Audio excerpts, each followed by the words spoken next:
kumpulkan orang berdiri sambil tetap.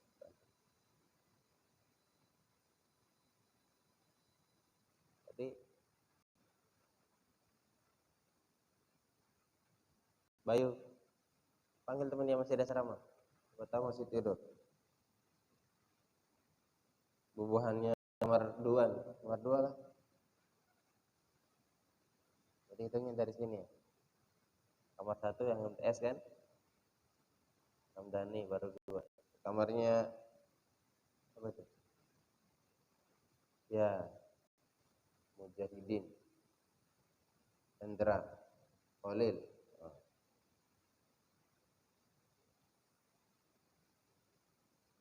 Jadi pisah aja itu, jangan jadi satu. Kiamat. Itu dibuatkan jadwal nanti. Kita buatkan jadwal pembangunan yang bangunkan temannya.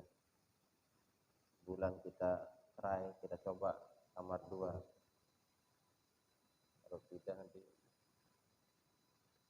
kasih hukuman.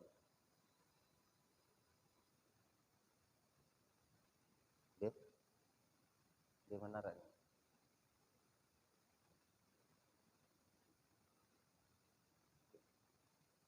Mungkin di Menara.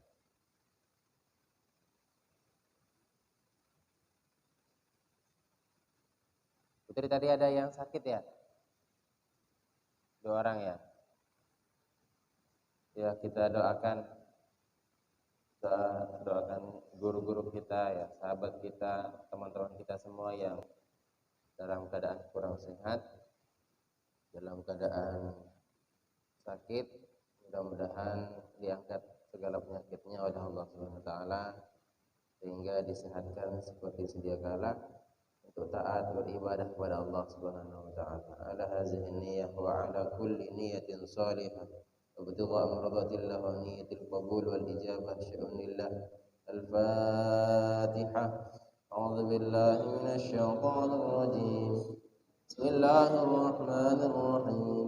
الحمد لله رب العالمين الرحمن الرحيم مالك يوم الدين إياك نعبد وإياك نستعين اهدنا الصراط المستقيم صراط الذين أنعمت عليهم غير المغضوب عليهم ولا الضالين آمين. اللهم حفظني وإياكم الله.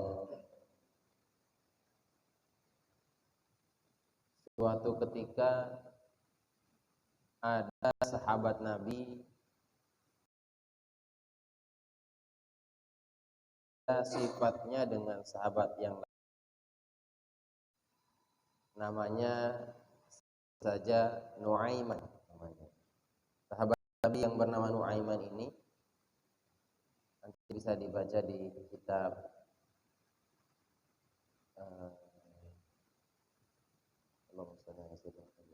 saya pernah baca di fi siratis sahabat, awalnya itu Husnul Ghabah fi siratis sahabat. Ada nanti di kitab itu nanti baca.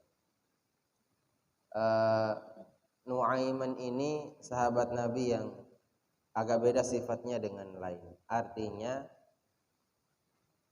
dari kisah yang akan kita baca ini nanti kita bisa mengambil suatu sifat yang mana sifat itu bisa kita terapkan dalam kehidupan kita sehingga kalian ilmukan nanti diterapkan di tengah-tengah masyarakat. Beliau termasuk sahabat yang agak nyeleneh tapi dicintai Allah dan Rasulnya.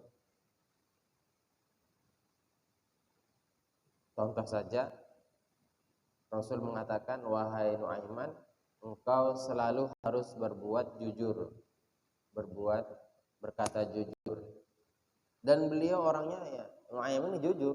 Rasul, tadi saya sudah minum khamr dan nih tegak, yang tegak lurus begini duduknya, jangan merunduk supaya tidak ngantuk. Saya pernah minum khamar ya Rasul, diambil cambuk sama Rasul, dicambuk. Tahu cambuk? Ya dipukul gitu ya. Kemudian tidak lama kemudian Rasul, saya telah minum khamar, cambuk.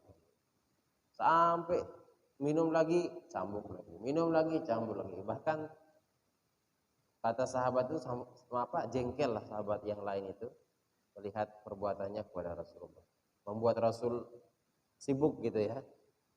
Dicambuk dan tapi ada sahabat yang nyeletuk gitu ya. Ada sahabat yang berucap Allahu yal'anhu Nu'aim, dilaknat oleh sahabat lain. Ya, artinya sahabat lain itu gerang lah gitu ya, marah gitu. Semoga engkau dilaknat oleh Allah, kata sahabat. Akhirnya para Rasul, la tal'anuhu fa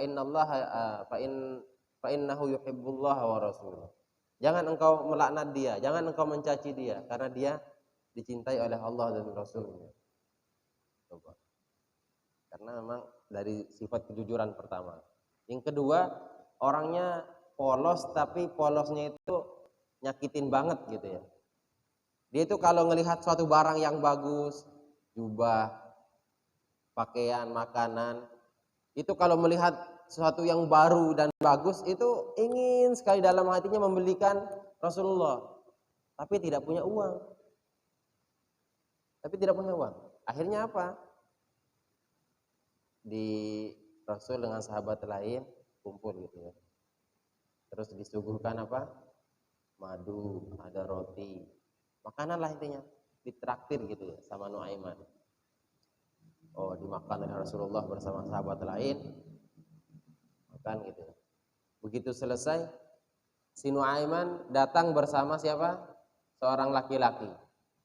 Nanyalah Rasulullah, wahai Nuaiman, siapa laki-laki itu? Laki-laki ini yang punya dagangan ini ya Rasulullah. Yang Rasulullah makan bersama sahabat lain itu adalah barangnya dia. Sekarang selesai makan bayar. Coba. Rasul sekelas Rasul digitukan sama Nuaiman. Masya Allah Nuaiman, kenapa engkau seperti ini? Saya ya Rasul ingin sekali mentraktir Rasul, tapi nggak ada uang gitu. Hanya Rasul sendiri yang bayar. Coba. Dan Rasul itu senyumnya, pokoknya kalau melihat wajah Nuaiman itu belum bicara sudah tersenyum beliau, ketawa gitu ya. Melihat keanehan, mudah-mudahanlah putra enggak seperti itu sama ustaznya nanti. Ustaz pengen neraktir ustaz tapi enggak punya uang gitu ya. Masalahnya sudah dimakan, sudah selesai baru ngasih tahu. Paham ya? Itu anehnya beliau, tapi dicintai Allah dan Rasulnya. Ada lagi yang lebih keren ya. Ketika si Nuaiman ini diajak berangkat berdagang oleh Abu Bakar As-Siddiq.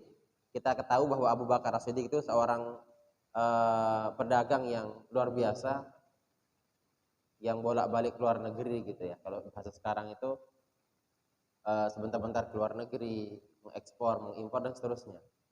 Nah, beliau Abu Bakar ini suatu ketika berangkat ke Syam, izin sama Rasulullah, ya Rasulullah, saya izin membawa sahabat Nuaiman, saya mau bawa ke Syam untuk teman berdagang. Rasul mengatakan, benar bawa Nuaiman. Karena akan tahu Rasulullah itu akan buat onar nanti Nuaiman ini. Iya Rasulullah, saya mau bawa Nuaiman ini biar banyak pengalamannya, bawa ke negeri Syam. Baik, kalau gitu silahkan diizinin sama Rasulullah bawa Nuaiman. Akhirnya sampai Syam, sahabat Abu Bakar memberikan tugas sama sahabat-sahabat yang ikut. Di sana ada sahabat Uwaibid namanya udah sahabat-sahabat lain lah ya.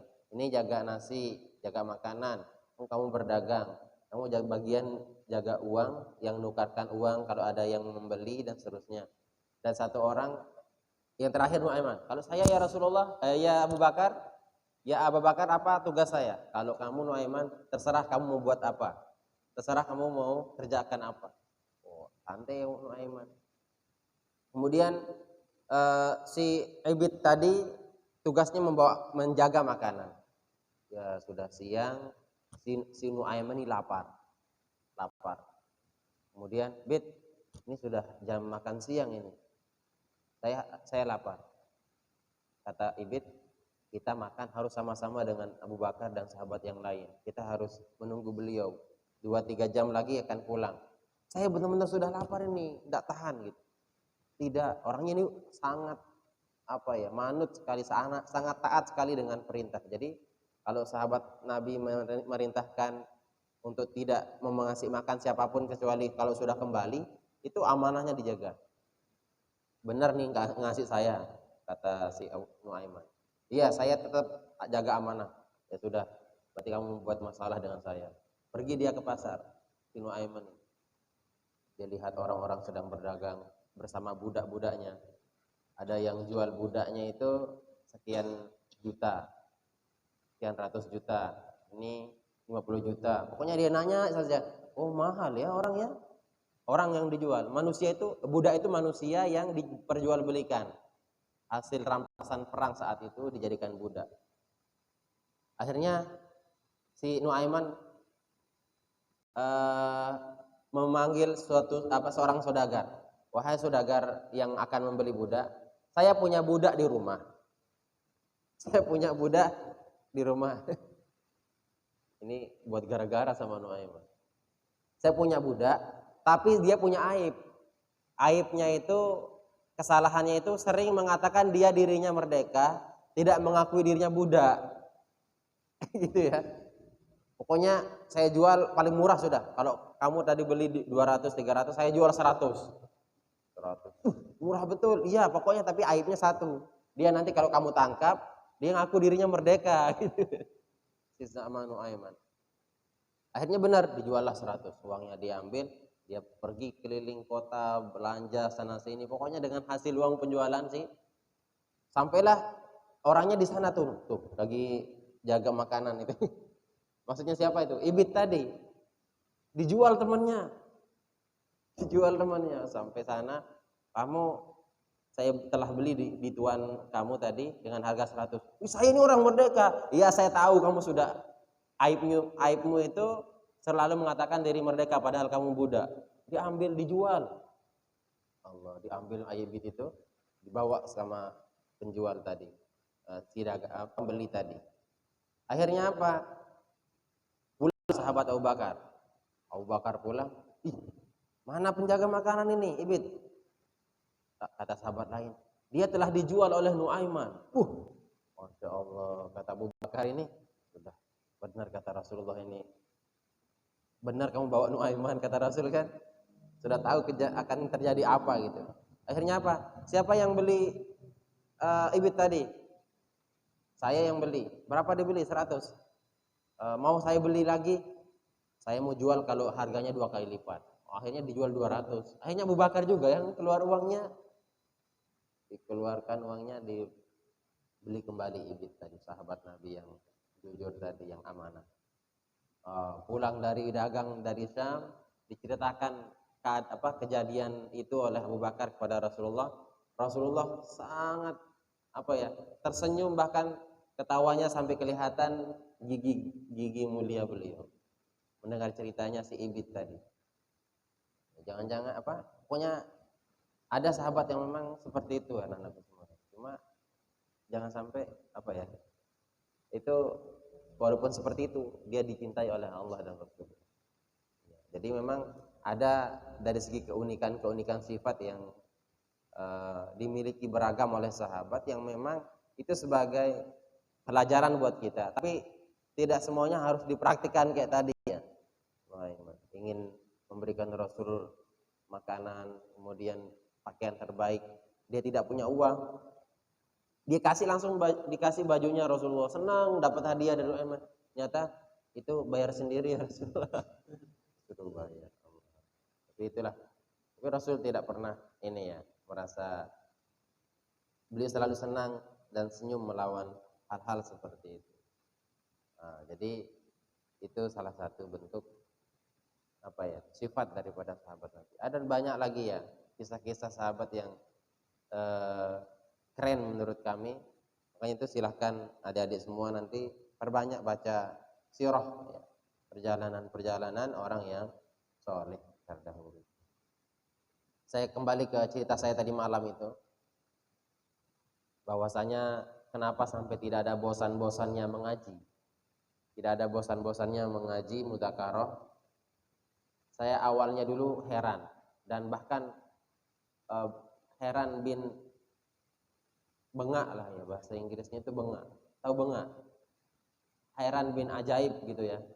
Kok gitu kakak tingkat kami itu kok rajin betul ngaji. Hafalannya banyak, lain hafalan Al-Qur'annya, hadisnya, kemudian hafalan matan-matan lainnya dihafal. Kenapa sampai seperti itu? Nah, semangatnya kemudian luar biasa. Saya awalnya heran. Tapi setelah saya lakukan itu, keheranan itu hilang. Keheranan itu hilang. Jadi hilangnya kenapa? Setelah saya rasakan apa yang kakak tingkat saya itu rasakan. Saya lihat, ya Allah, sampai ininya sobek, Nana. Nih, sobek. Duduknya gini, di atas rehalnya gini. Duduknya seperti ini, kemudian saking seringnya buka kitab sambil menekan ini bolong.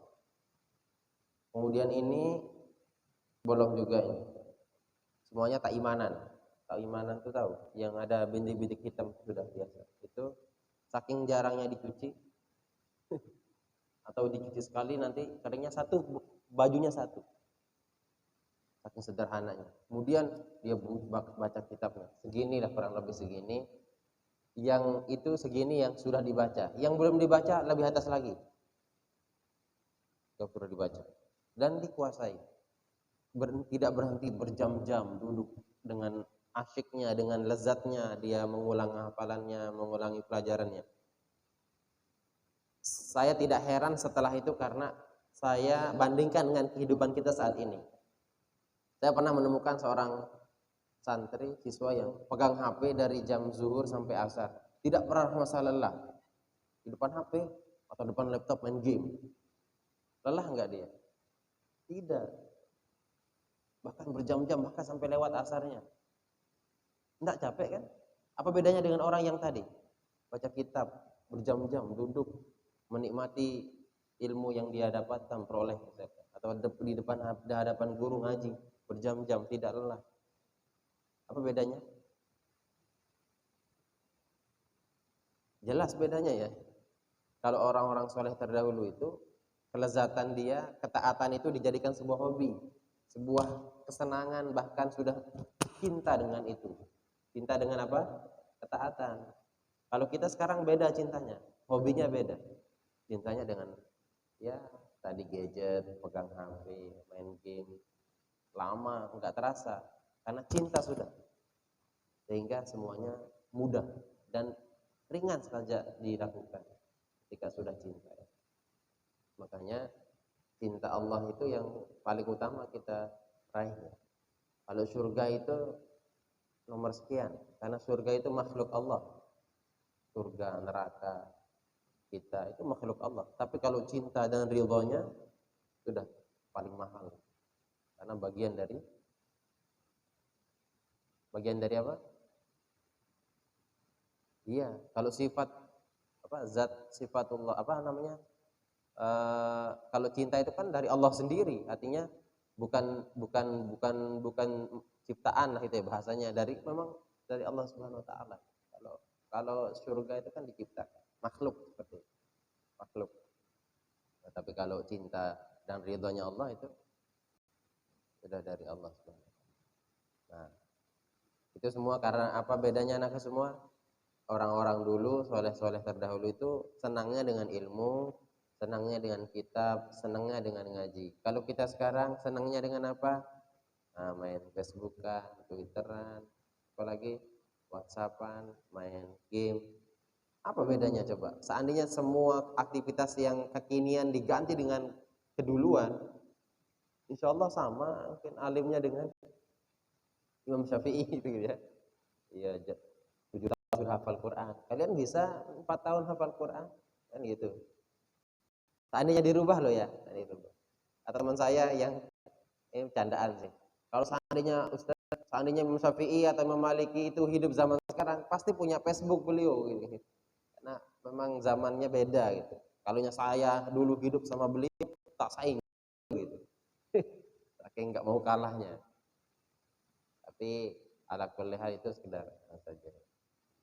Jadi intinya anak-anakku semua, saya sudah tidak heran lagi ketika melihat orang-orang soleh dulu itu rajinnya luar biasa, semangatnya luar biasa ketika dibandingkan dengan saat ini. Cuma semangatnya mereka dan kita itu saja bedanya. Bedanya mereka dengan ketaatannya, mereka senang melakukan ibadah ringan. Terus sekarang itu beda. Bedanya apa? Ringan, senang pegang HP, ya kan? Main game, apalagi ya sejenis itulah. Atau yang nongkrong di pondok sambil ngopi, sambil jam-jam berbicara, sambil ketawa ke TV, pegang HP itu menikmati sekali tuh. Dari jam zuhur atau jam, kalau hari Ahad ya, dari jam 7 sampai zuhur itu tidak terasa. Duduk di situ ya. Coba kita dari jam 7 itu sampai jam selesainya itu kita ganti dengan baca Quran. Berapa juz sudah kita baca itu ya? Berapa ayat yang sudah kita pahami terjemahannya. Masya Allah. Itu ya anak-anakku semua ya. Jadi kalau bisa diimbangi itu luar biasa. Ternyata dasarnya apa? Cinta. Dasarnya cinta. Jadi senang, sudah senang. Jadi tahadus binikmatillah, kecintaan kita terhadap ngaji itu di mahat itu betul-betul ditempa, diajarkan. Pokoknya ngaji. Setelah kalian sudah ngajar, nah baru mengurangi ngajinya. Ya kalau saat ngaji itu 75% lah ngaji. Nanti setelah jadi guru 75%-nya ngajar, 20%-nya 15%-nya itu apa? 25%-nya itu untuk mengulang hafalan, mengulang buku-buku kita dibaca. Ada waktunya anak-anakku semua. Ya dulu ya 75%, bahkan hampir 100% kita serahkan semua waktu kita untuk belajar, mencari ilmu. Tapi setelah tamat lah gitu ya, setelah mengajar kan tidak mungkin lagi tuh kita berjam-jam ngaji, nanti anak istri mau makan apa kan, nanti kayak Sayyidina Umar diomelin sama istrinya. Iya, jadi wajar lah, putri pengomel itu memang sudah fitrahnya anak-anak. Biar kalian tahu ilmunya, wanita itu pengomel, nanti ketika kalian sudah jadi istri memang siap-siap pengomel yang solehah gitu. Pengomel yang solehah. Telat suaminya sholat diomelin, Pak ini lo jam berapa sholat, bagus itu. Tapi ngomelnya yang jelas ya, yang jelas. Tapi kalau yang jelas, yang enggak jelas, Serina siapa? Sering itu bah. Dalam sebuah surah disebutkan ya, Nabi itu pernah merasa galau, gundah gulana karena perbuatan istrinya. Datang sahabat Abu Bakar itu sama Umar kan mertuanya tuh. Abu Bakar sama Umar itu adalah siapa? Mertua Rasulullah. Abu Bakar siapa ya anaknya yang dinikahi Rasul? Siti Aisyah. Kalau Umar, Siti Hafsah. Siti Hafsah itu Umar, kemudian Abu Bakar Siti Aisyah. Abu Bakar datang ke Rasulullah. Abu Bakar itu tidak pernah hilang dari pandangan Rasulullah. Selalu rindu. 1 jam saja pisah dengan Rasulullah, pasti mencari Rasulullah. Senang bersama Rasulullah. Karena kalau bersama Rasulullah itu dekat rasanya surga itu. Ingin sekali terus melakukan ketaatan. Melihat wajah beliau sudah luar biasa. Senang beliau Abu Bakar. Datang ke Rasulullah. Assalamualaikum ya Rasulullah. Waalaikumsalam. Ta'al, masuk. Silahkan masuk, wahai bapakku, sahabatku. Kemudian tidak berapa lama lagi datang Umar nyusul. Assalamualaikum. Abu Bakar ini orangnya pemalu sekali, tidak mau memulai pembicaraan sebelum Rasulullah. Ya sekaligus mertua beliau kan.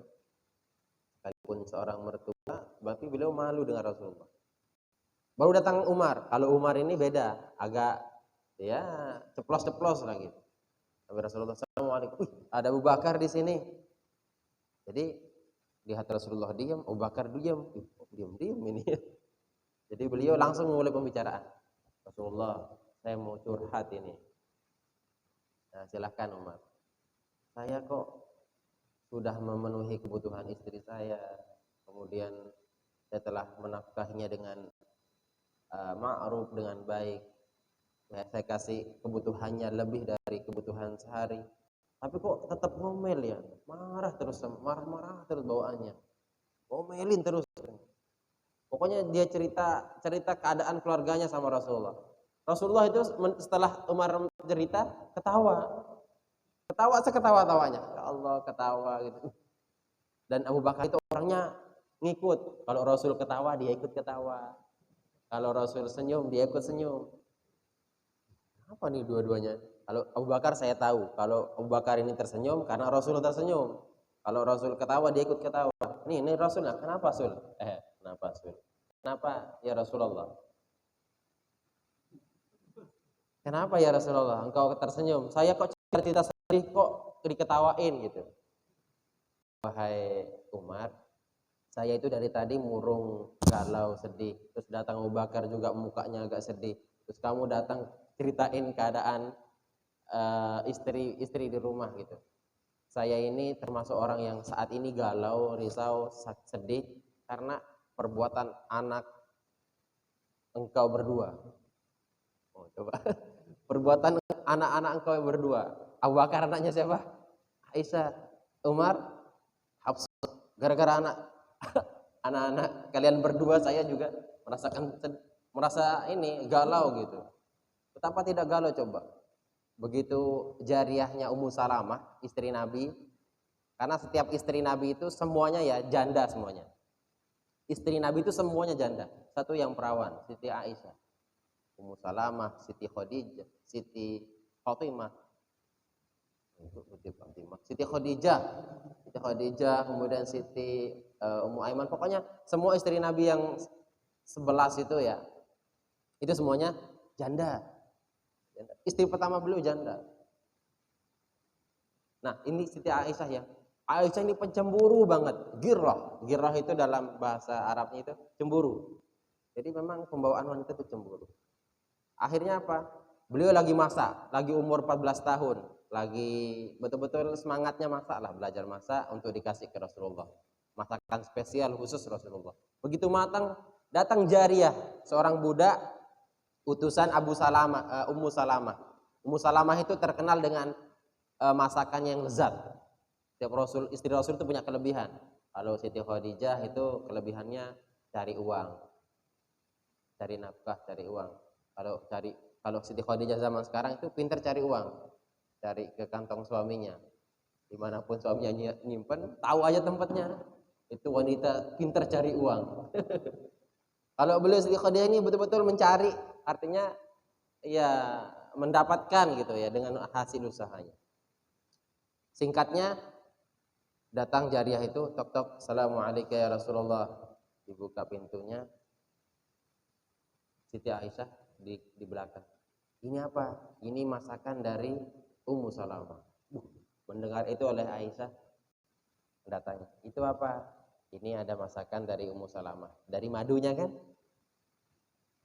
Kemudian kata Aisyah, dikembalikan atau saya pecahkan piringnya? Dikembalikan sayurnya atau saya pecahkan piringnya? Jariyah ini takut kalau saya kembali dimarahi sama Ummu Salamah. Itu juga istri Nabi. Di sini saya kalau enggak kembali, istri Nabi yang marah. Apa ini? Akhirnya apa? Siti Aisyah itu enggak sabaran, ambil piringnya sama isinya dipecahkan. Kemudian apa? Yang dimasaknya itu diambil, ditumpahkan. Kemudian si jariyah ini terpaksa harus pulang. Pulanglah dia. Rasul bagaimana sifatnya yang mulia? Beliau dengan rasa tidak, karena tahu istrinya marah. Kata Siti Aisyah, hari ini tidak ada lauk. Di Ummu Salamah batal, yang saya masak batal. Wow gitu kan. Akhirnya Rasulullah itu apa? Dengan senyumnya, dengan senangnya, Siti Aisyah masuk kamar, Rasul mengambil sisa-sisa makanan yang jatuh dengan penuh apa ya? Penuh ya karena beliau memahami lah, penuh pemahaman. Diambilnya sisa-sisa yang dianu itu, ditaruhnya, barulah beliau mengatakan gorot umuka. Ibu kalian sedang sedang cemburu, jauhi dia, jangan dekati. Dikatakan sama para pembantunya. Ya, pembantu bahasa dulu ya, ahlus suffah. Jadi Rasul itu pernah juga lah seperti itu. Bukan Sayyidina Umar saja ternyata yang diomelin sama istri. Jadi pengomel di balik pengomelan itulah ladang pahala bagi kita untuk bersabar. Jadi, kalau kita sabar, ini bagi yang belum nih, nanti kalian rasakan. Ini bukan curhat ini ya, bukan curhat. Tapi kalau sekelas Sayyidina Umar atau sekelas Nabi saja seperti itu, apalagi kelas model potongan kita kan. Masya Allah. Artinya apa anakku semua? Itu manusiawi, manusiawi. Bagaimana tinggal kita mensikapi. Nah, sikapnya itulah sekarang dipelajari, nanti dipraktikkan. Keren pokoknya kalau berbicara tentang sifat Rasulullah itu. Aisyah, ada sarapan hari ini? Oh tidak ada ya Rasulullah. Oh kalau gitu saya puasa ya. Puasa dengan penuh, mukanya itu beliau tidak marah, tidak ada penyesalan, tidak, senang pokoknya. Aisyah, ada sarapan hari ini? Belum ada ya Rasulullah. Oh gitu kita masak sama-sama yuk. Beliau menyingsingkan bajunya, masak sama-sama dengan suami. Keren kan? Kalau laki-laki yang nggak pernah belajar, ada nasi nggak? Nggak ada. Tendang piring, tendang melayang sigon, panci, atau pintu ditendangnya. Apa salahnya coba pintu itu ya Allah? Saya menikahi kamu harus masak dong. Apa marah gitu. Kalau laki-laki yang belajar yang soleh seperti kalian itu pintar masak kan di pondok juga. Ya, yuk kita sama-sama yuk. Kita bikin masak oseng-oseng gitu. Jadi enak. Nanti Putri istrinya tinggal terima beres kan. Tapi jangan istrinya mentang-mentang suaminya pintar masak sudah mondok kan. Giliran masak sekarang gitu. Nyuruh gitu. Enggak bagus itu. Sama-sama. Nah, itu ya sedikit tentang dan banyak sekali. Kalau kita bicara tentang itu anak-anakku semua, saya itu merasa malu ya. Ketika nanti di akhirat sana, yang tahu diri kita adalah, yang paling tahu diri kita adalah diri kita masing-masing. Kita bayangkan nanti di kumpulan orang-orang soleh, Rasulullah, sahabat Abu Bakar, Umar, Utsman, Ali, kemudian para habaib, para cucu-cucu Rasulullah, para waliullah, para ulama, maulana, syekh dan guru-guru kita semua kumpul. Saat itu kita akan agak segan, agak jauh dari mereka. Karena kita tahu sifat kita, kekurangan kita, aib kita. Sehingga kita berada di pojokan sana gitu, jauh dari mereka. Kita melihat dengan luar biasanya Rasulullah. Tapi seandainya kita mendekat, kita seorang ya berniat jadi pelayannya Rasulullah, kita bawakan minum Rasulullah ke hadapan Rasulullah. Ini kalau babnya mengandai-andai. Bawakan air minum, ceret dan gelas. Begitu kita tuangkan, Rasul menyapa kita dengan penuh kelembutan. Ya bunayya, wahai anakku. Bagaimana kabarmu hari ini? Bagaimana keadaan keluargamu? Ini sahabat Abu Bakar, ini sahabat Umar, ini sahabat Ali. Sekalipun makom kita tidak sampai ke beliau, itu sudah berkhidmat saja, menata sendalnya saja beliau atau membawakan tongkatnya, itu sudah luar biasa bagi kita. Ya. Jadi kalau menyamakan kesolehan dengan orang-orang soleh terdahulu itu jauh. Bahasanya ya tidak mungkin, ya mungkin cuma tidak sampai makomnya itu, ketinggian keilmuannya, akhlakul karimahnya. Mudah-mudahan kita dikumpulkan bersama orang-orang soleh nanti di surganya Allah Subhanahu wa taala. Amin ya rabbal alamin. Sedikit saja ya. 4 hal yang membatalkan wudu. Nawaqidul wudu'i arba'atu asya. Al-awwalu al-kharij min al-ahadits sabilain min qubulin aw duburin. Pertama, yang membatalkan wudhu itu yang keluarnya sesuatu dari salah satu di antara dua lubang depan dan belakang. Rihin au ghirihi, baik dia cahaya angin maupun zat padat maupun zat cair.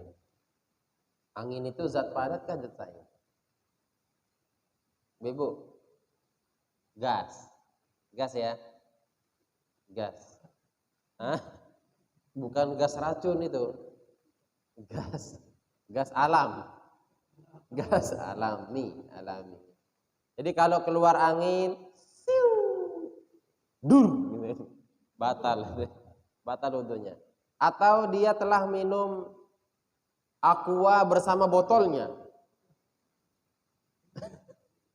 keluar juga aqua bersama botolnya, air minumnya air yang ada di dalamnya nggak keluar, keluar botol, batal. Kemudian atau dia minum Fanta, keluar Fanta, begitu warna Fanta yang diminum begitu juga keluar, batal juga. Ya, tidak harus berubah. Misalkan Mail minum Vario, motor Vario yang terbaru, dan keluar Vario, tidak ada kotor sedikit pun, itu tetap itu batal, tetap tai namanya itu, tanah air Indonesia.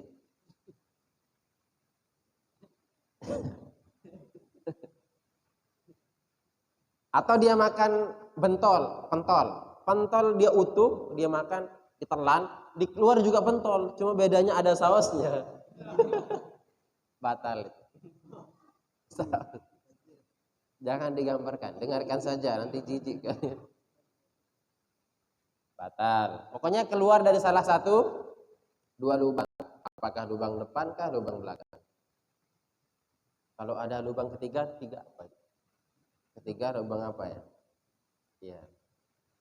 Kuburin au duburin, rihun au ghairuhu, baik dia gas zat padat maupun zat cair. Illal maniya, kecuali kalau mani. Kalau mani itu lubang depan. Itu tidak membatalkan, tapi wajib mandi. Saya pernah bingung, kok mani keluar nggak batal tapi wajib mandi? Iya, dia keluar misalkan, keluar dengan ciri-cirinya. Selama kalian tidak pernah pegang dia, tidak pernah batal wudhunya, kalian mandi. Kalian mandi pun tidak memegang si soleh, tidak sampai batal wudhunya. Tanpa wudhu sudah suci itu.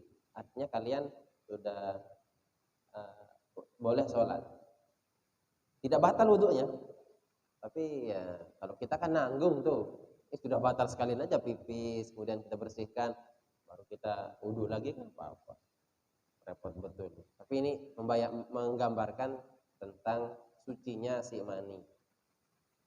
Karena ada yang mengatakan kalau najis, berarti kita semua ini muntah najis semua ini. Nah, kita tercipta dari salah satunya itu sperma. Ya, salah satu itu alasannya. Mungkin nanti kita lihat.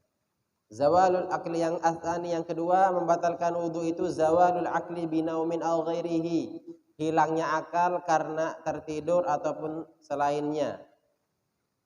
Hilangnya akal, tiba-tiba hilang akalnya gara-gara tidur, tapi tidurnya yang tidak ghaira illa naumin qa'idin mumkinin maq'adahu minal ardi. Kecuali kalau duduknya dia tetap seperti ini lah, itu tidak batal. Selama, mohon maaf, ini lantai ini pantatnya, selama pantat ini tertutup oleh lantai atau tempat dia duduk, itu tidak batal. Tapi kalau sudah gini, nah pantatnya kelihatan, sudah bertolak belakang gitu ya, ke sana, hadap sana atau hadap manapun, itu maka batal. Kata fikih, al-ainu wika usahi.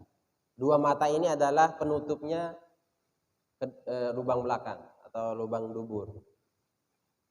Kalau mata terbuka itu tertutup.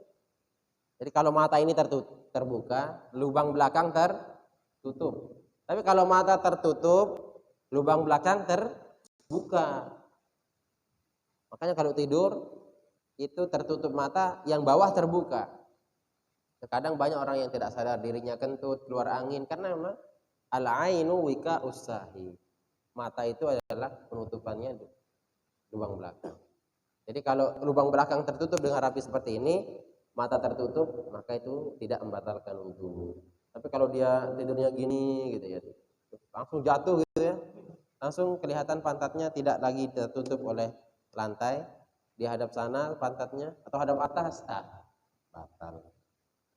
Batal ya. Itu namanya duduk yang memungkinkan tempatnya tetap. Atau gara-gara apa? Hilang akal gara-gara gila. Tiba-tiba gila, hilang akalnya. Batal. Atau gara-gara minum khamar. Batal juga. Yang ketiga, an-naqa'u basyaratai rajulin wa mur'atin. Al-iltiqa, ya, iltiqa artinya berjumpanya, bertemunya, bersentuhannya kulit laki-laki dan perempuan kabiro ini yang sudah besar, sudah besar ya. Ajnibain yang boleh nikah. Min ghairi hailin yang tanpa lapis, menyentuh kulit binatang menyentuh kulit lawan jenis laki-laki dan perempuan. Nah, itu apa namanya? Batal wudunya. Yang keberapa? Yang ketiga, yang keempat terakhir. Arabe masuk qubulil adami aw hilqati duburihi bi batnir rahah aw batnil asabe. Yang keempat yang batalkan wudu, memegang lubang depan manusia atau anak Adam atau lubang belakangnya dengan perut tangan. Nah, ini tanpa lapis. Ini perut tangan namanya, ini pundak. Kalau megang soleh dengan ini batal. Soleh temannya. Siapa yang batal? Temannya atau dia?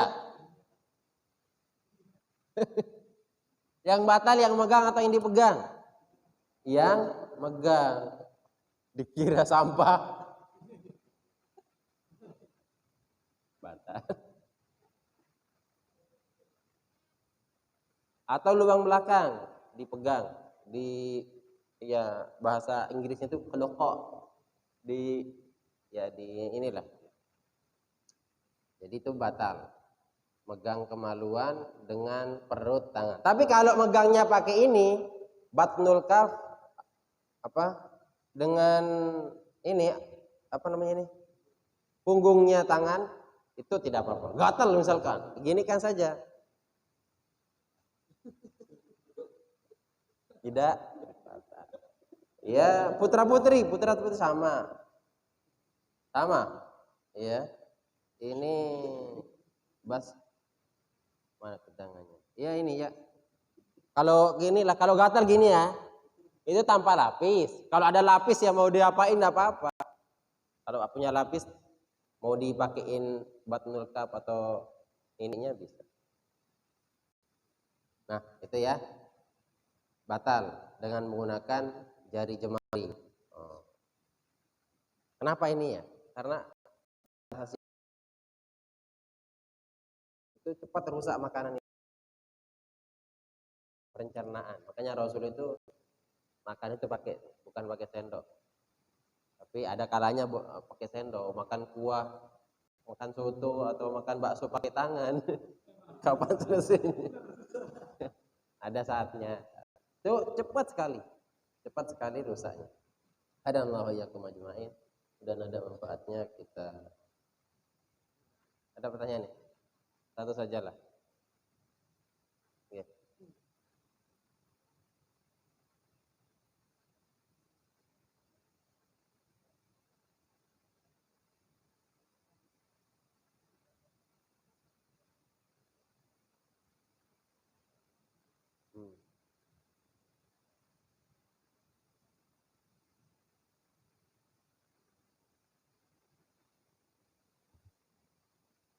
Kita saat ini banyak, dan sebelumnya, bahkan bukan saat ini saja ya, sebelumnya saja sudah banyak paham-paham yang kita itu banyak pemahaman, banyak paham lah ya.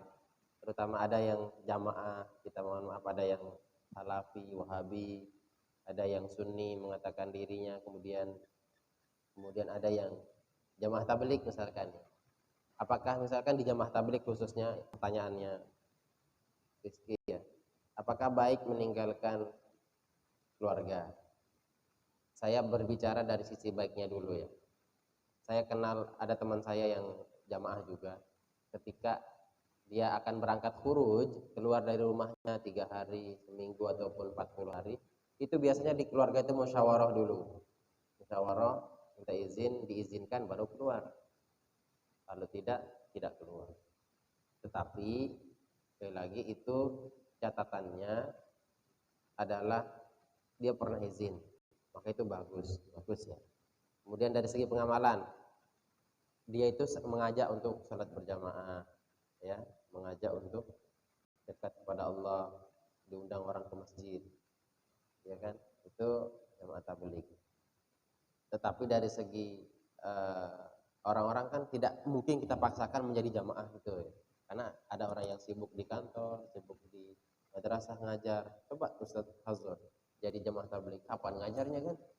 Kepala izin 40 hari mau khuruj. Khurujnya di mana? Di Blok C.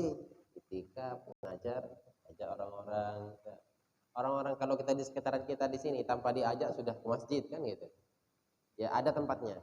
Kalau menurut pribadi saya, jamaah tabligh itu bagusnya bergerak di pedalaman-pedalaman yang masih orang jauh dengan masjid atau sulit mau ke masjid lah gitu ya. Tapi kalau sudah di perkotaan itu sudah ramai gitu. Dan saya tidak menjelek-jelek. Silakan beramal. Kita ini semuanya berjalan di rel masing-masing. Yang Nahdlatul Ulama jalan di relnya, Nahdlatul Wathon jalan di relnya, yang bergerak di 3 bidang tadi. Jamaah tabligh berjalan di masjidnya. Dulu kan bawa gas ya, namanya jamaah kompor, Ustadz kompor. Sekarang Ustadz gas.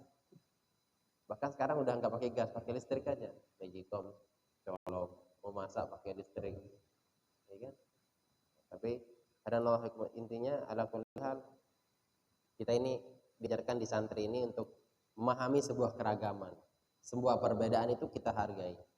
Maka misalkan jamaah tabligh jangan kita hina, saya paling mulia, tidak. Atau melihat orang Perti atau Persis dan seterusnya, biasa saja lah. Ya, biasa. Diajarkan kita untuk saling menghargai dan jangan sampai meremehkan. Siapa tahu dia lebih mulia di sisi Allah timbang kita kan gitu. Ya. Jadi jangan remehkan. Boleh saja silakan. Itu hak mereka masing-masing. Tidak boleh kita paksakan, kamu harus masuk ke golongan saya. Tidak. Jaminannya apa? Kita masing-masing kan berbeda kesibukan, berbeda latar belakang. Kalau pribadi saya kalau diajak ke ikut, saya mohon maaf bukan tidak mau, bukan bahasanya saya tidak mau. Pertama karena meninggalkan pekerjaan, suami istri, anak gitu kan, sedang butuh dengan bapaknya. Lah hal ada sajalah sisi bagusnya menurut mereka itu jihad. Oh, menurut mereka itu bagus gitu. Ya mungkin versi mereka. Karena ibadah itu luas. Membahagiakan si kecil itu, kita kasih belikan bonbon itu ibadah itu ya. Saya pulang ngajar, saya belikan buah, saya kasih, senang mereka, itu sudah ibadah. Ibadah juga membahagiakan mereka. Tidak harus sujud terus di masjid. Saya katakan bukan yang sujud di masjid salah, tapi bukan ibadah itu harus di masjid. Mengajar itu juga ibadah, ya kan? Hadanallahu ya kemudian. Kita salat, pahalanya seperti pahala haji dan umrah sempurna.